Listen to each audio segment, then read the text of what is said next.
How can we know that we are on the right path of karma yoga and not just deluding ourselves to prevent us from disappointment and failures in future?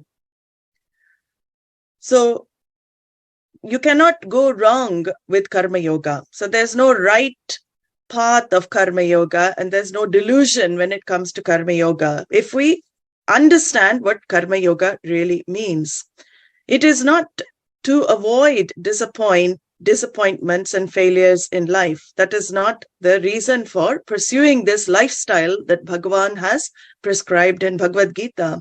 In fact, in a karma yogi's vision, there is no such thing as disappointment. That's the beauty of it. Where is failure and disappointment in the eyes of karma yogi? All you do, you're doing the same actions. You're going to the same job. You're with the same people in your life. Nothing changes externally. Only your attitude towards your work, your attitude towards the result of your work, result of the actions that you do, that is what undergoes a change for a karma yogi. So there's no delusion here. It is not to prevent you from disappointments and failures in life, because there is no such thing as disappointment and failure when you realize everything is from the altar of Ishvara, of Bhagavan. Whatever results you get, you put in 100% effort. Whatever results you get is prasadam. Like prasada, you take the results as prasada. Then nothing is seen as a failure.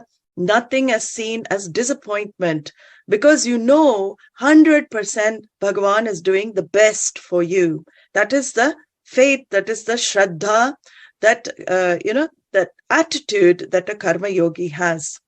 The second question is, following on from that, when one starts to live such a life, what can be done if the family around such people are not supportive and think of this person as arrogant or selfish, since they cannot understand the transformation that has occurred in the karma yogi?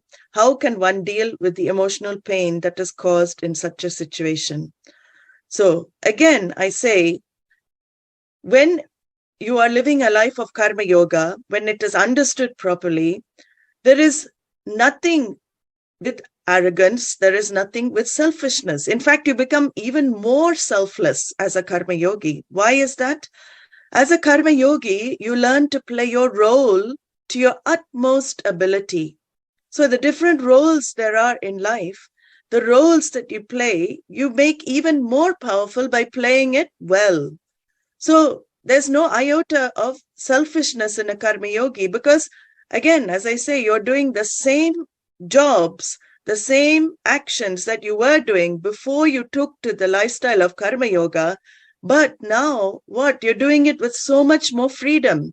You're putting in 100% effort, not for the results.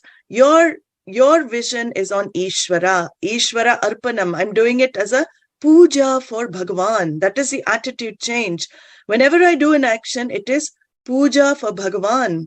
Puja, as I said, is not limited to 10 minutes in the puja room every morning. No, whole life should become puja for you. I'm doing this as puja for Bhagavan.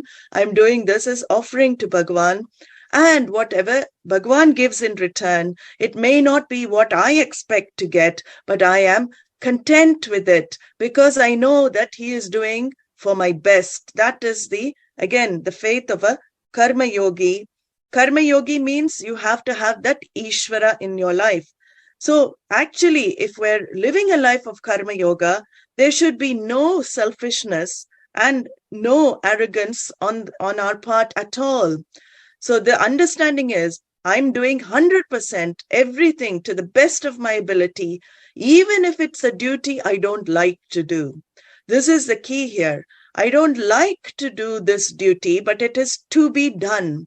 I prefer to watch a movie on the screen, on the big screen, but I know that, my child has homework to do, and I have to spend time with the child going through the homework because it is not able to do by itself.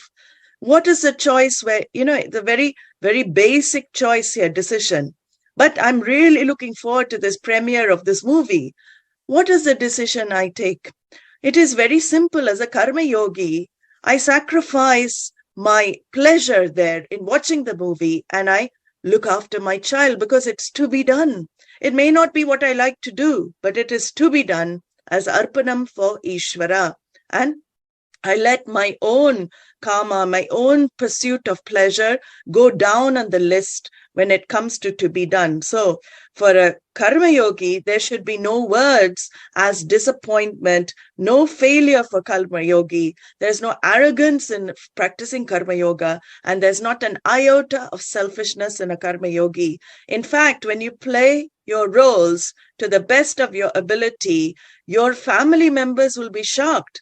They will think, what has happened to this person? They will be even more impressed. Something has changed. This teaching has transformed.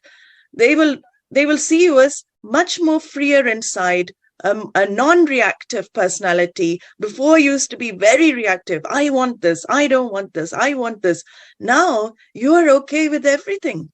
Whatever is there, you're okay with, because you're doing it for spiritual purpose. You're not doing it for material purpose. Material is just byproduct. It is not wrong to go after material goals either, but your top on your list is spiritual evolution, spiritual growth. So whatever comes materially is just a side product. It is a byproduct, and you're happy with whatever Bhagwan gives you.